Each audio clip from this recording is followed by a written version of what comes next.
வருகிறோம்.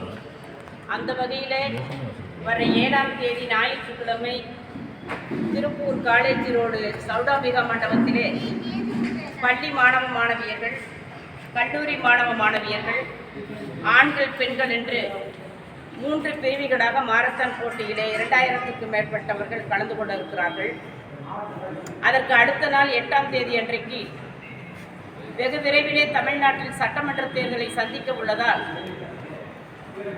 எங்கள் மக்கள் செல்வர் கழகத்தின் நிரந்தர பொதுச் செயலாளர் அண்ணன் டிடிவி தினகரன் அவர்கள் 234 சட்டமன்ற தொகுதிகளிலும் சென்று நிர்வாகிகளையும் தொண்டர்களையும் நேரிலே சந்தித்து கருத்துக்களை சொல்லி வருகிறார்கள், ஆலோசனைகளை வழங்கி வருகிறார்கள்.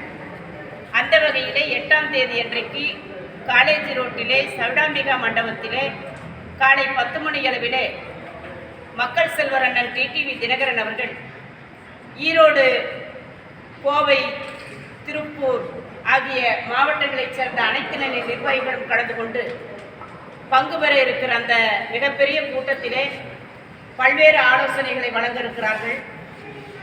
மக்கள் செல்வர் அண்ணன் டிடிவி தினகரன் அவர்களை வரவேற்பது குறித்து தான் இன்றைக்கு இந்த ஆலோசனை கூட்டம் நடந்திருக்கிறது.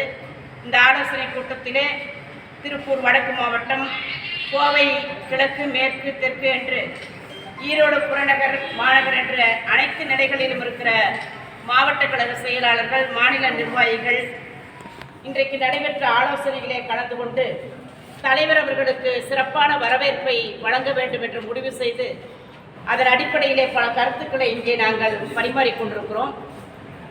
ஆக மாரத்தானும் கழக நிர்வாகிகளிடையே தலைவர் பேசுகிற ஆலோசனை கூட்டத்தும் சிறப்புற நடைபெற நீங்கள் அனைவரும் ஒத்துழைக்க வேண்டும் என்று அன்போடு கேட்கிறோம். இந்த கூட்டத்தில் கூட்டணி குறித்து அதெல்லாம் தலைவர் தான் சொல்லணும். எங்களுக்கான மண்டல பொறுப்பாளர் அண்ணன் சி சண்முகவேலு, கழக துணை பொதுச் செயலாளர், இந்த ஜோனலுக்கு மேலே அதற்கு மேலே கழக பொதுச் செயலாளர் அண்ணன் மக்கள் செல்வர் டிடிவி தினகரன் அவர்கள். அவர் விரல் காட்டுகிற திசையிலே எங்கள் பணி இருக்கு. தாவேக்கால இணைய போவதா ஒரு தகவல் இருக்கு. எந்த கேள்விக்கும் விடவில்லை.